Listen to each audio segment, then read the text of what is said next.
Alright, so for today, we're going to start on working on section 11.6.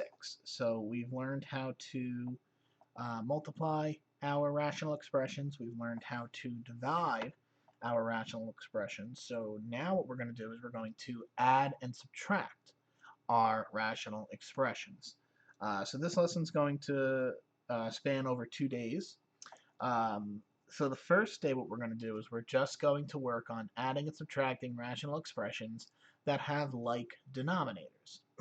So if we remember when adding and subtracting regular fractions, if we had something just like 3/4 plus 6/7, in order to do that, you have to have a common denominator. Right? We can't add or subtract fractions without having a common denominator. So we wouldn't be able to add these right away. We'd have to have some sort of a step in between that. So like I said, this first section, we're just going to focus on if we see that the denominators are already like denominators. So let's say we had something like 5n over n plus 3 plus 15 over n plus 3. Okay, so here, like we said, we're taking two different rational expressions and we're adding them together. So if we look first, when we add or subtract, like I was just saying, we always have to look at the denominators.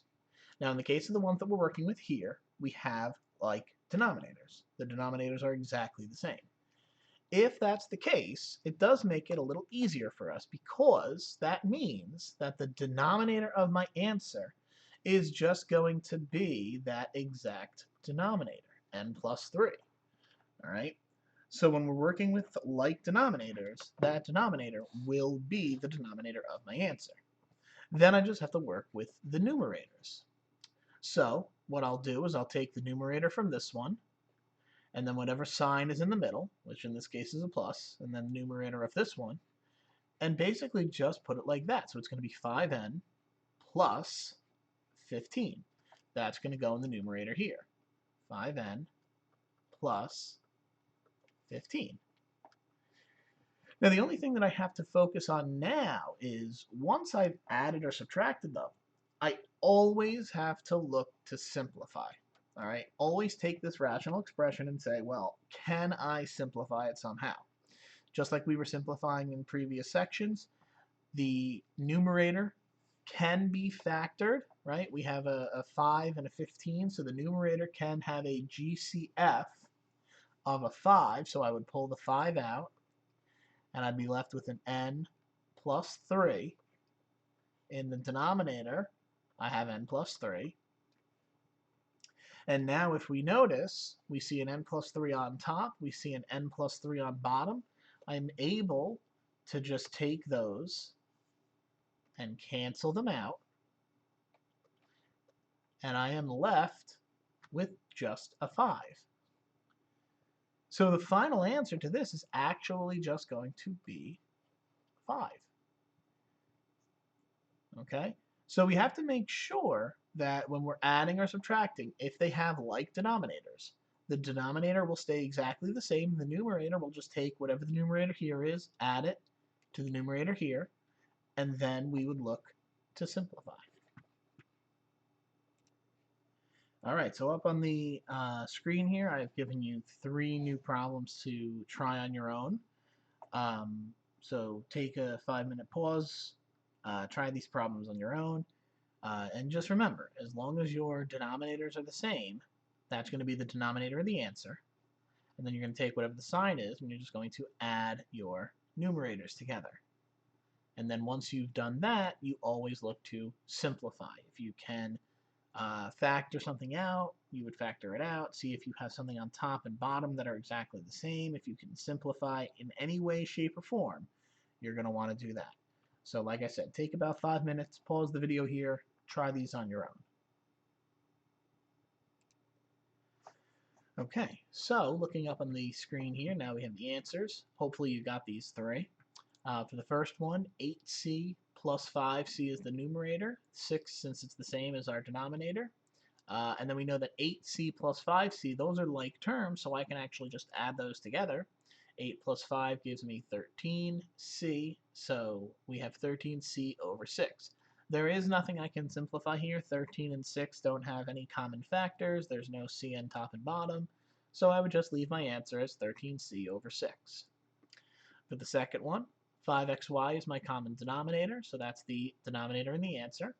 Then I do 4t plus 7, and that goes on top. And again, there's nothing that I can simplify out of here. The top, I can't factor anything out, right? A 4 and a 7 have nothing in common. There's no t that I can pull out. So it's just 4t plus 7 over 5xy. In the last one, again, 3 plus y is the common denominator. Then I have 3y plus y squared. Now in here, the numerator, I recognize they both terms have a y in it, so I can factor out a y, and I'd be left with 3 plus y. Then I see I have a 3 plus y on top and bottom, so I'll cancel those two out, and I'll be left with just the y. Okay, so now that we have talked about addition, let's talk a little bit about subtraction. So it's kind of the same concept here. Let's say we had something like 3m minus 5 over m plus 4 minus 4m plus 2 over m plus 4. So here we recognize, again, the denominators in both of these are the same. They are a common denominator.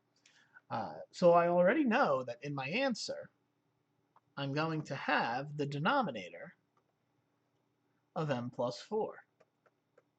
That's a given, right? Because whenever we're adding or subtracting two rational expressions, we need to have a common denominator. In this case, they already have a common denominator, so my common denominator will be m plus 4. Now I'm going to do the exact same thing as I did in the previous one. I'm going to take the numerator for the first one, and then I'm going to do whatever the sign is, and then the numerator of the second one. For this one, I'm going to be a little bit more careful because this second numerator is a polynomial. It's not just a single monomial like we were working with before. So I'm going to take the first one, 3m minus 5, and then I'm going to subtract, and the second one I'm going to put in parentheses, 4m plus 2. Because we have to remember that the second term, or this second numerator, it stays together. It is its own numerator. So whenever I do this, and even if you want to, you can put the first one in parentheses as well, if it helps you remember to do this. As long as you have more than one term, you can put it in parentheses. But the reason I'm doing this is mostly because of the minus sign. If this sign was a plus, it really wouldn't make any difference at all, because addition is, it's easy. But with subtraction, we have to focus on the fact that, well, this minus sign has to get distributed to both of the terms in the second parenthesis. I can't just say it's minus 4m plus 2, because that's not the case. It's minus quantity 4m plus 2. So this is now really going to become 3m minus 5 minus 4m minus 2. All right, so we definitely have to be a little bit more careful with that subtraction rather than addition. Like I said, if it was addition, there'd be no issue here. It'd be very simple. We could just put the plus sign. There'd be no parentheses, none of that. But with the minus sign, we do have to be very careful. The denominator is going to stay exactly the same, though, m plus 4. Now that I have this in my numerator, again, we look to simplify. So I go back, I look at the numerator, I see a 3m, and I see a negative 4m. Those are like terms, so I combine those. So 3m minus 4m becomes negative m. I see a negative 5. I see a negative 2. I combine those. Negative 5 minus 2 becomes negative 7. In the denominator, I just have an m plus 4. Now again, if we remember from a couple of our previous sections here, I can't simplify this. I can't take the m and the m and cancel them out. Remember, negative m minus 7, this is its own quantity. M plus 4, that's its own quantity. You can only cancel things if it's a quantity, its own quantity on top and its own quantity on bottom. This negative m plus minus 7, this is its own quantity. The m is not the quantity. It's negative m minus 7. So I can't cancel the m and the m there. So this would just be my final answer. Negative m minus 7 over m plus 4. All right, make sure you always check to see whether it is simplified or not. Okay, always check to see if it's simplified. And a way to kind of check to see if you're correct, and I know this may take a little bit more time, but you could always take, like, if you have m here, you can always just replace m with a number, since m is a variable, right? It's any number whatsoever. You could take m and just replace it, let's say, with 1, right? So you're saying to yourself, m equals 1.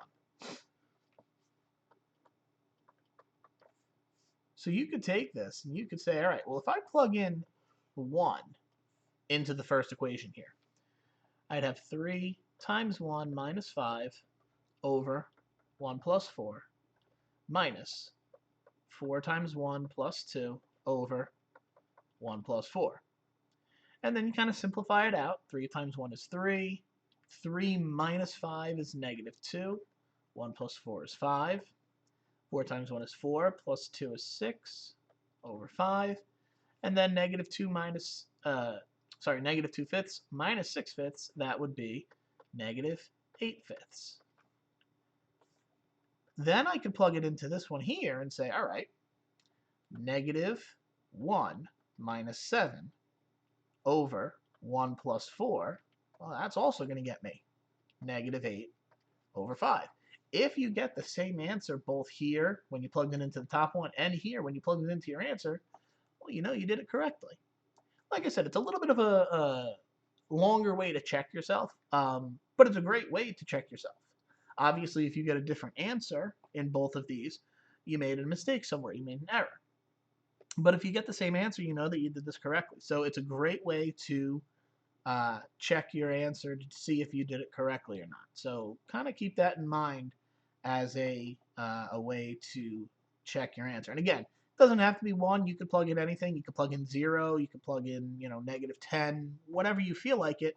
I chose 1 because 1's an easy number to work with. 0 would also be a great number to use to check yourself. But yeah, it doesn't matter which one. All right, so again, I have 2 problems here up on the board. Try these 2 on your own. Again, make sure you're focusing on the fact that these are minuses now. So don't forget about the step that you have to take this minus and distribute it through to the second polynomial here. But again, the denominators are all common denominators, so this should not be too much different than what we were doing before. So again, take 5 minutes, pause the video, try these on your own. Okay, so here are my 2 answers. Hopefully we got these. So for the first one here, again, the h plus 1 is our common denominator. So it's our 2h plus 4 minus the 5 plus h. Make sure you're putting them in parentheses. Take that negative sign, distribute it through to both the 5 and the h. So it becomes 2h plus 4 minus 5 minus h. Then we can combine like terms. 2h minus h becomes h. 4 minus 5 becomes minus 1, and then I have h minus 1 over h plus 1, which cannot simplify. For the second one, though, we do the same initial steps. 15h minus 5 is the common denominator. Take the first one minus the second one, so 7h plus 4 minus 2h minus 6. Distribute the negative sign through, so this becomes minus 2h, and then a negative 6 becomes a plus 6. So I have 17h plus 4 minus 2h plus 6. 17h minus 2h, that becomes 15h. A positive 4 plus 6, that becomes plus 10. But now, looking at this, 15h plus 10 over 15h minus 5, we see that both the numerator and the denominator can be factored. I can pull a 5 out of the numerator, and I can pull a 5 out of the denominator. When I pull a 5 out of the numerator, I get 5 times 3h plus 2. When I pull a 5 out of the denominator, I get 5 times 3h minus 1. And both the 5 on top and bottom can cancel each other out. Don't forget, once you've combined like terms, to always see if I can simplify.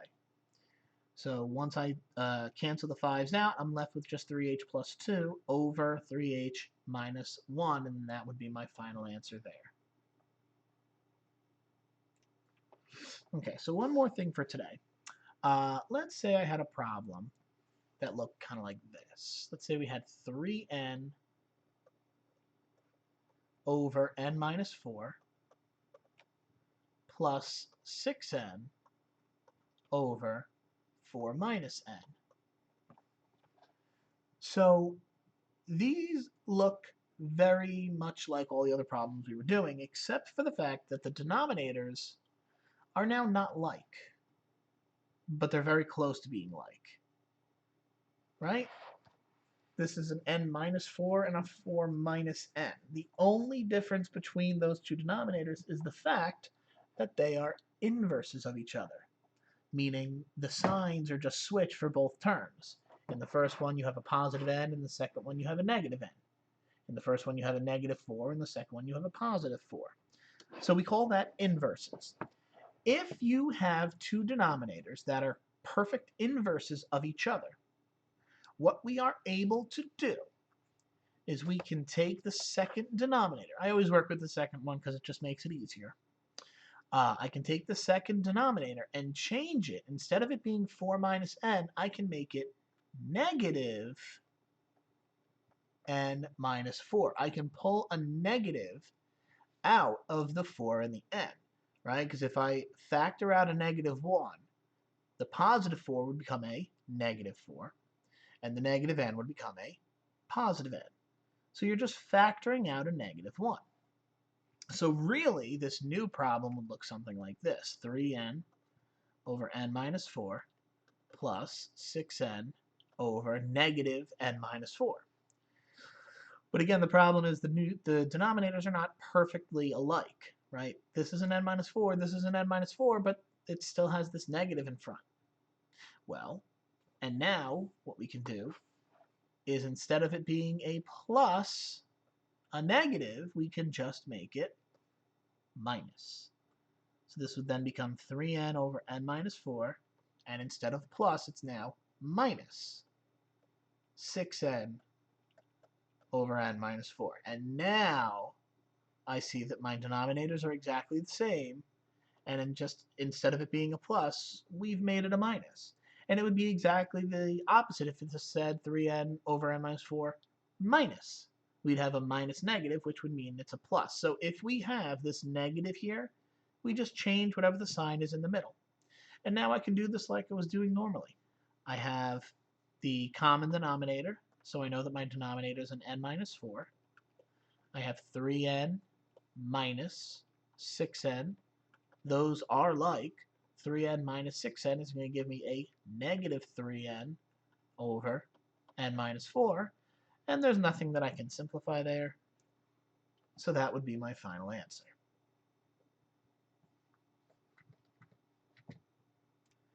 All right, 2 more problems up here. I'd like you to give these a shot. Take 5 minutes, pause the video, and try these on your own.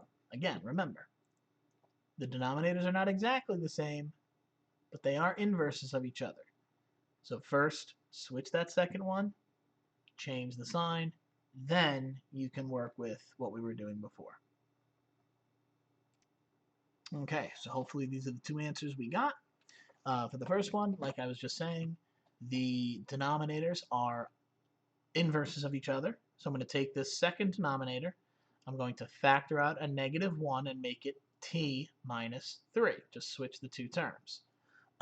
But now that I have a negative out front, the sign is plus, I am going to, instead of a plus negative, I'm going to change it to a minus.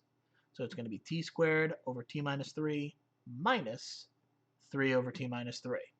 common denominator stays. T squared minus 3 is my new numerator. And there is nothing that I can simplify here, so this is my final answer. For the second one, same concept. I see that the denominators are inverses of each other, so I factor out a negative 1 for the second one. So the second one becomes negative p minus 1. I say, well, I have a negative sign in the middle with a negative here, so negative negative turns into positive. So I have 2p over p minus 1 plus 2p over p minus 1. So then the p minus 1 is my common denominator. My numerator is 2p plus 2p. Those are like terms. 2p plus 2p becomes 4p. So it's 4p over p minus 1.